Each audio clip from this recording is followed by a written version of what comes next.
നമസ്കാരം. പ്രധാന വാർത്തകൾ.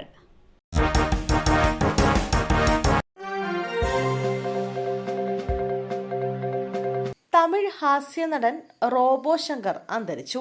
ഷൂട്ടിംഗ് സെറ്റിൽ കുഴഞ്ഞു വീണ ഒരാഴ്ചയായി ചെന്നൈയിലെ ഒരു സ്വകാര്യ ആശുപത്രിയിൽ ചികിത്സയിലായിരുന്നു. ഇന്ന് രാത്രി 8:30 അന്ത്യം സംഭവിക്കുകയായിരുന്നു. ആശുപത്രിയിൽ പ്രവേശിപ്പിച്ചതിനു ശേഷം കരളും വൃക്കയും തകരാറിലായതായി റിപ്പോർട്ടുകളിൽ പറയുന്നു. ഒരു ടെലിവിഷൻ ഷോയുടെ ചിത്രീകരണത്തിൽ പങ്കെടുക്കവെയാണ് താരം കുഴഞ്ഞു വീണത്. ഷോയുടെ അണിയറ പ്രവർത്തകർ ഉടൻ തന്നെ അദ്ദേഹത്തെ അടുത്തുള്ള സ്വകാര്യ ആശുപത്രിയിൽ പ്രവേശിപ്പിക്കുകയായിരുന്നു. തുടർന്ന് ചികിത്സയിലിരിക്കെയാണ് മരണം സംഭവിച്ചത്. പാലക്കാട് ചന്ദ്രനഗറിൽ 13-കാരനെ കാണാനില്ല. അന്വേഷണം ആരംഭിച്ച പോലീസ്.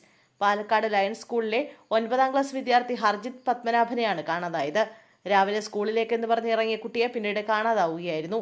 പാലക്കാട് കസബ പോലീസ് കുട്ടിക്ക് വേണ്ടി തിരച്ചിൽ തുടരുകയാണ്. കാണാതായ സമയം കുട്ടി യൂണിഫോമിലായിരുന്നുവെന്ന് പോലീസ് അറിയിച്ചു.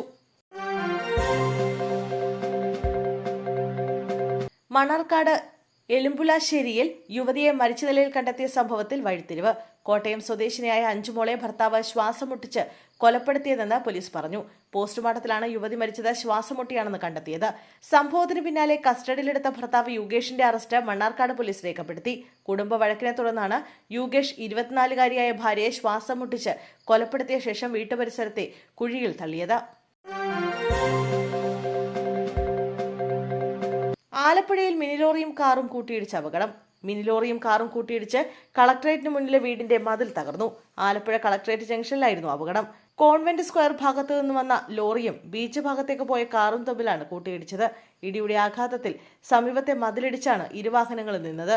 സമീപത്തെ കേബിൾ വലിച്ച ഇരുമ്പ് തൂണും തകർന്നിട്ടുണ്ട്. അപകട സാധ്യത കണക്കിലെടുത്ത് വാഹനങ്ങൾ എടുത്തുമാറ്റി. സംഭവത്തിൽ ആർക്കും പരിക്കില്ല.